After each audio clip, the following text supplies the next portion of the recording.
Hey, students of class 6, let's read the poem The Raven and the Fox.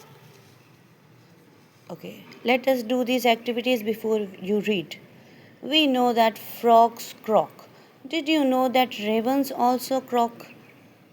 Okay raven ये एक ऐसा bird होता है. अच्छा, यहाँ पे जो स्टोरी ये एक पोएम है जो एक फॉक्स जो कि बहुत कनिंग एनिमल होता है, हमने ये पढ़ा है हमेशा, चतुर लोमड़ी, चालाक लोमड़ी. और ये है रेवन जो बिल्कुल क्रो जैसा ही होता है, बस उसका साइज़ थोड़ा सा बड़ा होता है. हम इसको क्रो भी कह सकते हैं. तो ये क्या करता है, ये क्रॉक करता है. जैसे फ्रॉग्स होते हैं ना, फ्रॉग की जो आवाज़ होती है टर टर की, वैसी आवाज़ ये बर्ड करता है. तो we know that frogs croak. Did you know that ravens also croak? ये इस तरह का बर्ड भी क्रॉक करता है, फ्रॉग की तरह बोलता है. Which animal, next activity, which animal is shown to be cunning in the story? और कौन सा ऐसा एनिमल होता है जो जिसे हम कनिंग पढ़ते आए हैं? कनिंग फॉक्स होती है. ठीक है. अच्छा, अब हम इस पोएम को पढ़ते हैं. पहले हम थोड़ा सा इसके बारे में देखते हैं, इसका बैकग्राउंड. यहाँ पे क्या है, एक फॉक्स है और एक रेवन है ना. ये जो फॉक्स है इसका नाम है रेनाट. क्या नाम है? रेनाट. और ये रेवन इसका नाम नहीं दिया है हमें, रेवन लिखा है. अच्छा, ये इसके जो मुंह के अंदर है ना, एक it's a piece of food है ना, खाने का टुकड़ा है जिसको कहा जाता है मॉर्सल. ठीक है. ये मॉर्सल को ये लोमड़ी जो है वो पाना चाहती है, क्योंकि ये बहुत चालाक है. ये सोचती है मेहनत नहीं करूं और किसी तरह चालाकी से ये जो है फूड मैं इससे ले लूं. चलिए पढ़ते हैं हम इस पोएम को. Mr. Raven was perched upon a limb. Now we have a difficult word, perched. And Reynard the fox looked up at him, for the raven held in his great beak a morsel the fox would go far to seek. So let's underline the difficult word we have, perched. Another word is limb. Another is morsel. And then seek. अच्छा, इसके अलावा भी कोई word आपको difficult लगता है तो बेटा आप मुझे कमेंट कर सकते हैं. पर्च्ड मीन्स टू सिट और रेस्ट ऑन समथिंग हाई, किसी ऊंची चीज़ पर बैठना. वैसे ये बर्ड्स के साथ ही आता है पर्च्ड. लिम्ब का मतलब होता है हमारा हैंड्स और लेग्स भी होते हैं, और पेड़ की जो टहनी होती है वो भी होती है. इस पोएम में इसका मीनिंग है branch of a tree. Morsel means a piece of food, भोजन है ना, छोटा टुकड़ा एक खाने का. सीक मीन्स टू सर्च, ढूंढना कोई चीज़. अब इसको समझते हैं हम. Mister raven was perched upon limb. Mister raven यहाँ पर एक लिम्ब पर बैठ गए हैं, ब्रांच ऑफ अ ट्री पर, है ना. And Reynard the fox looked up at him. और ये रेनड आ गया है और ये इसकी तरफ देखता है. For the raven held in his great big beak. इसकी जो बीक है, इसकी चोंच जो है वो काफ़ी बड़ी है और वो उसको पकड़ के बैठा है, हेल्ड करके बैठा है इसके अंदर, मॉर्सल को, है ना, अपनी चोंच के अंदर, बीक के अंदर. A morsel the fox would go far to seek. एक ऐसा मॉर्सल, ऐसा टुकड़ा जो अगर फॉक्स ढूंढने जाएगी ना तो उसे काफ़ी दूर जाना पड़ेगा. लेकिन यहाँ पर इसको ये इस रेवन के मुंह में दिखाई दे रहा है, तो वो ये चाहती है कि चालाकी से इससे ले लिया जाए. ठीक है, समझ में आ गया यहाँ तक. Next paragraph. Set the fox in admiring tone. Difficult word, admiring. अच्छा, one more thing is there. Limb, hemp. These both words are rhyming. तो हम इसको A दे देते हैं, rhyme. Beak, seek. These are also rhyming words. एक जैसी आवाज़ आ रही है ना.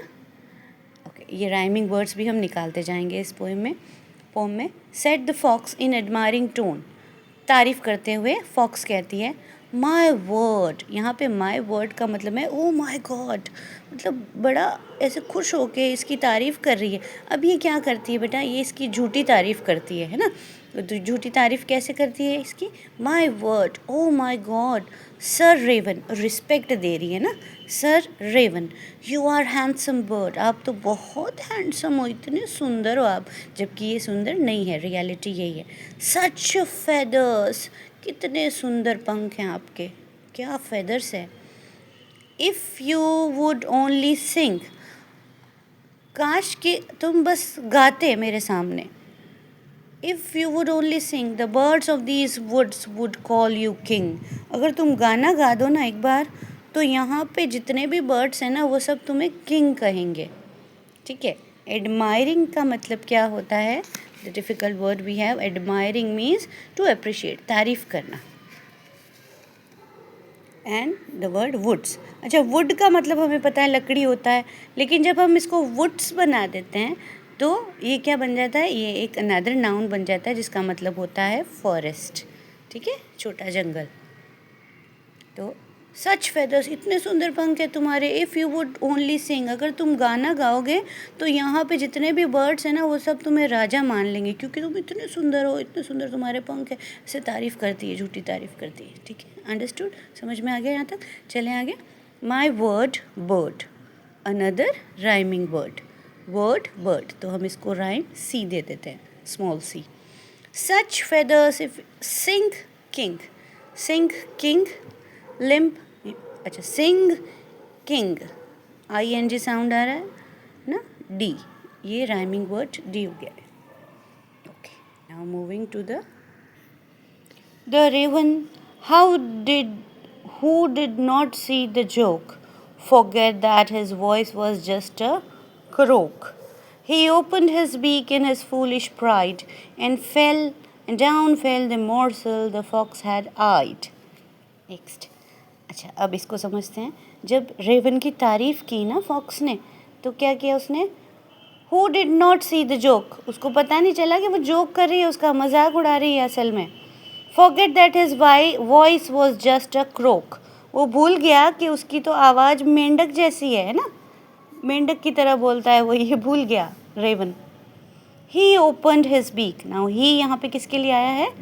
For Raven.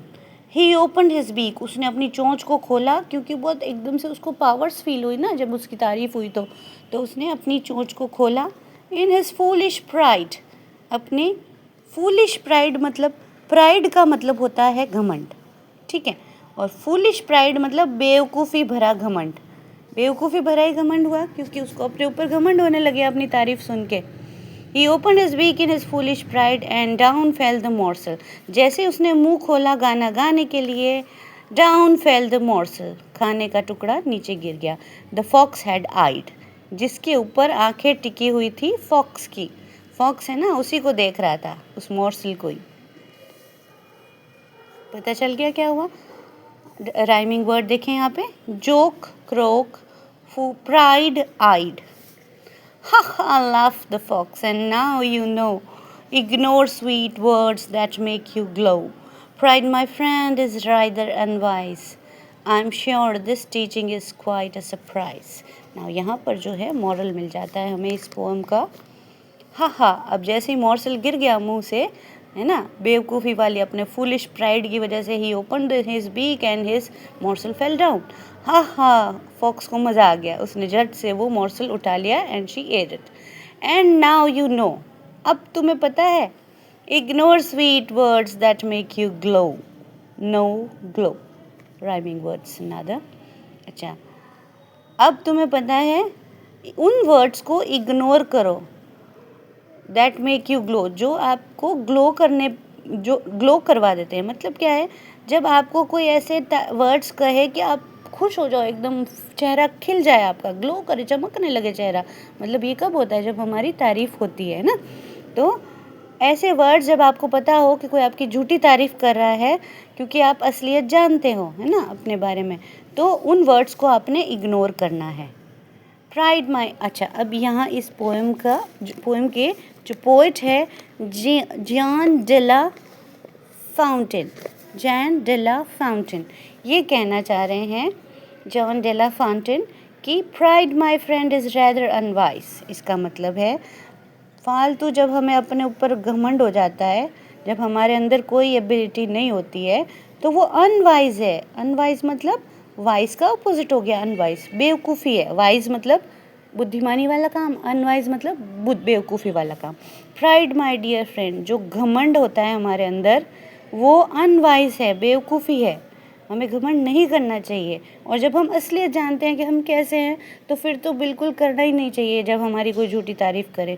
I am sure this teaching is quite a surprise.